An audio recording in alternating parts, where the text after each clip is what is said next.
With a 3-season run that included 3 straight final appearances and back-to-back Stanley Cup championships, the Tampa Bay Lightning ended the season as if a combination of father time and excessive wear and tear had finally caught up. The Lightning entered the playoffs as the third team in the Atlantic Division, gaining 98 points in the regular season, posting a 46-30-6 record, a far cry from the 110 points they earned the year prior, and would face the Toronto Maple Leafs in the first round. After a 7-3 Game 1 win, the Lightning would lose 4 out of the next 5, including 3 OT losses, dropping the series to Toronto 4-2, leaving many to wonder what would come next for an aging dynasty that had little cap space and numerous players to re-sign or replace. While Tampa Bay is no stranger to a cap crunch, they headed into the offseason with roughly $7 million in cap space while needing to make decisions on 7 of their own free agents, 5 of them being unrestricted. The first domino fell on June 28th when restricted free agent Ross Colton was sent to the Colorado Avalanche for the 37th pick in the NHL entry draft, an important move for Tampa Bay that would net a return for a player they couldn't afford to keep while moving their first pick in the draft up from number 115 overall. The next move saw Tampa Bay send veteran forward and pending unrestricted free agent Corey Perry to the Chicago Blackhawks for a 7th-round pick in the 2024 NHL draft. Tampa wouldn't be done moving veteran players as they moved Patrick Maroon and a prospect to the Minnesota Wild for another 7th-round pick in the 2024 draft while retaining 20% of Maroon's salary. With their newfound cap space, Tampa was able to add forward Connor Sheary on a 3-year deal worth $6 million,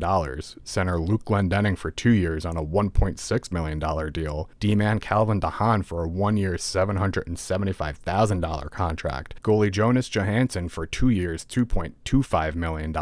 and winger Josh Archibald for 2 years at $1.6 million, while also re-signing Tanner Jeannot on a 2-year deal carrying a $2.665 million AAV. If not for the earlier trade of Ross Colton, Tampa would not have picked until the 4th round. Instead, they used the 2nd-round pick acquired in the trade to select Ethan Gauthier of the QMJHL. Boasting a very good offensive IQ coupled with high skill, Gauthier can use his improved skating to beat defenders one-on-one at a high rate while making creative plays in smaller areas, showing he has a skill to create for those around him as well. While on the smaller side, he can be quite physical and nasty to play against, getting to the net and creating plays frequently, and projects to be a middle 6 player in the NHL. The Lightning are not a team that lacks in talent, and perhaps the best addition they made this offseason was an additional 6 weeks of rest, letting their veteran players rest for a longer period while properly letting injuries heal. Tampa Bay looks to bounce back with a strong 2023-2024 season, but will find a challenge not only with their roster, but in what could be an immensely competitive division. I'm Dennis Moorhead with Inside the Rink.